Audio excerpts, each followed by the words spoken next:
काम का रद्द-ए-अमल मुझे मतलब ये था कि इस ड्रामे से एक बहस छिड़ेगी जिसमें अवाम ये बहस करेगी कि भाई अर्तुगरुल को दिखाया तो हमारे बड़े सगीर के खित्ते के जो हीरोज हैं वो भी तो दिखाएं, उसका भी तो जिक्र करें।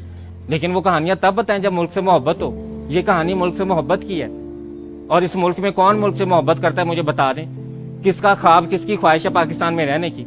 पाकिस्तान को लूटने की सबकी ख्वाहिश है, इसमें रहने की किसी की ख्वाहिश नहीं, ना कोई यहाँ रहना चाहता है। वो तो पता नहीं कब पाकिस्तान की नस्ल पैदा होगी जो पाकिस्तान से मोहब्बत करेगी, जो कहेगी कि हम अंग्रेजी को नहीं मानते, हम उर्दू को मानते हैं।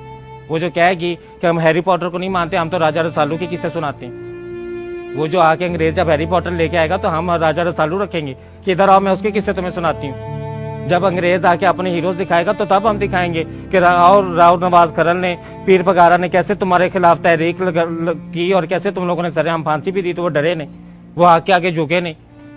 वो भी तो कहानियां हमारे खित्ते की हैं, वो कहाँ की कहानियां, लेकिन वो हमें नहीं पता। तो हमें क्यों नहीं पता? क्योंकि हम अंग्रेजों के गुलाम जो ठहरे।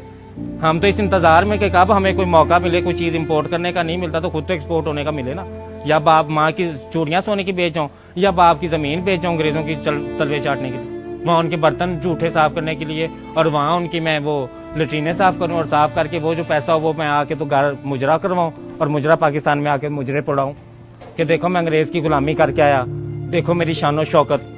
जिस मुल्क के रहने वाले बाशिंदे उस मुल्क से इतने गद्दार हों, उस मुल्क के इतने बेवफा बेफैज हों, इस थाली में खा के इस थाली में छेद करने वाली ये अवाम ये बाहर जाके खुश होती है, ये यहाँ पे फखर समझती है। या सारी जिंदगी कमाई, सारी जिंदगी पाकिस्तान से पैसा कमा के तो वो बाहर लेके जाते। सारी जिंदगी खाया पाकिस्तान का, 20 साल तुम लोगों ने पाकिस्तान में खाया, खा के फिर तुम लोगों ने 10 साल पैसा इकट्ठा बाहर जाने के लिए किया और फिर बाहर जाके अंग्रेजों की गुलामी शुरू कर दी। हमारे मुल्क की जबान उर्दू जबान जिसकी शायरी सुनते हैं अंग्रेज बैठ के, वो बाबा बुल्ले के शाह का कलाम जो पंजाबी में शेर अंग्रेज बैठ के सुन रहा है और वो दुनिया में उसका नाम ले रहा है, उसको प्रमोट कर रहा है, हम उसी पंजाबी को तौहीन समझते हैं। आप जाए नाके पे, आप उसी नाके वाले से पंजाबी में बात करके उसका रवैया देख लें, फिर उसी से इंग्लिश में बात करके उसका रवैया देख लें। पंजाबी में बात करेंगे तो वो कहेगा कि ये कोई पागल घटिया इंसान है, जाहिल सा, इसको तो डराओ धमकाओ, इसको तो पूछो कौन हो यार, कहाँ से आए हो, की गल है तेनू, की मसला वा तेनू, कौन आ तू, कार्ड वखा, ये वखा, कित्थों आ। ये पंजाबी बोलने वाले के साथ सलूक। और उसी पुलिस वाले से अगर इंग्लिश में बात कर लें तो वो आपको कभी भी नहीं कहेगा कि कार्ड वखा, कित्थों आया, मैं कौन आ। वो yes thank you sir, thank you, नहीं okay thank you, yes sir, yes sir. दफ्तर में चले जाएं नौकरी लेने के लिए, इंग्लिश आती नहीं सर, चलो जाओ तुम्हें नौकरी नहीं मिलेगी, अंग्रेज का गुलाम ही नहीं है, जाओ गुलामी के लिए अंग्रेजी सीख के आओ। तलवे कैसे चाटने हैं? कब हम कहेंगे कि मैंने फेयर एंड लवली नहीं, मैंने तिब्बत क्रीम लगानी है? कब हम कहेंगे कि मैंने कोको कोला नहीं, मैंने शिजान जूस पीना है? कब हम कहेंगे? कोको कोला भी जहर ही है, चीनी है। शिजान जूस में भी तो इतनी चीनी जहर नहीं होगी जितनी कोको कोला पिला, वो हमें शौक है पीने का। लेकिन हमने तिब्बत क्रीम नहीं लगानी, हमने फेयर एंड लवली क्रीम लगानी है। और लगानी क्यों है? क्योंकि जी अंग्रेज गोरा है तो हमने तो गोरे होना है। अंग्रेज धूप में बैठ के बेशक रंग गंदमी करता है, बेशक वो कहता है कि मैंने सूरज में टैन लेना है और मैंने रंग गंदमी करना है और कशिश गंदमी रंग में, लेकिन नहीं भाई, वो तो अंग्रेज की आला जरफी अगर वो ये बात कर देते हैं। लेकिन हम ज़ेनी गुलाम लोग हैं, हम आला दर्जे के, इंतहाई आला दर्जे के गुलाम लोग हैं। हम लोगों ने तो रंग गोरा करना है, अंग्रेज का रंग जो गोरा है। अंग्रेज फटी पैंट पहनता है, अंग्रेज अपनी सारे वो नंगा ही फिरता है, वो कौन से कपड़े पहनता है, उनके यहाँ कोई इतना कॉन्सेप्ट नहीं पाया जाता। हम लोगों ने भी, ब्रांड ने माशाल्लाह क्या कि सारी पैंटें और शर्टें हमने फाड़ दी हैं। उनका नाम क्या रखा है? Destroy jeans. फटी पैंट नहीं कहना, फटी पैंट से तो वो पता चल जाएगा कि फटी पैंट है, वो तो गरीब मजाक उड़ाएगा कि मैं तो गुर्बत से फटी पैंट पहन रहा हूं, तुम्हें किसने मजबूर किया। अब कौन बताया कि अंग्रेज के गुलाम है ये लोग? वो तो अंग्रेजों को आइडियलाइज किया हुआ ना, उनको आइडियलाइज किया कि नंगे घूमते हैं, तो हम क्या करें, यहाँ पे अब इस्लामी मुल्क है, अब यहाँ पे नंगे तो घूम सकते हैं, हम डिस्ट्रॉय जीन्स पहन लेते हैं कि वो सारी फाड़ के टंगा तो थल्ले सारी फाड़ के तो फिर हम डिस्ट्रॉय जीन्स पहन के जी नंगे घूमे।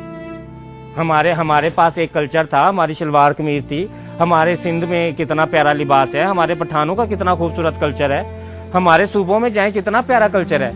अंग्रेज बाहर से आता है पैसे भर के ये कल्चर देखने, यहाँ पे डॉक्यूमेंट्रियां बना रहा है, यहाँ पे फिल्म बना रहा है। हमारे पास जितनी भी चीजें देख लें, ये हमारा माइंडसेट है, बाहर से आया है। हमारे पास ये माइंडसेट इतना ज्यादा स्ट्रांग हो गया कि दुकानदार मार्केटिंग के लिए लफ्ज क्या इस्तेमाल करता है, बाजी बाहर तो आया हुआ, बाजी पाकिस्तान का नहीं बाहर दावा, एक कपड़ा बाहर दावा बहुत अच्छी क्वालिटी दवा, बाजी है फोन बाहर दावा बहुत अच्छी क्वालिटी दवा, ये पाकिस्तान का नहीं है।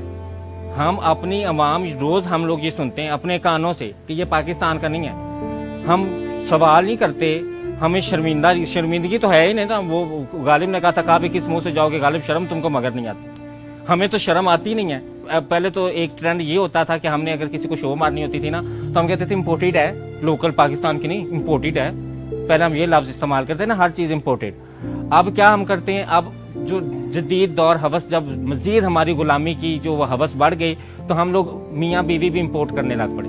मर्द बीवियां इम्पोर्ट एक्सपोर्ट करने लग पड़े और औरतें खामन इम्पोर्ट करने। अब चीनियों से शादी हो रही है।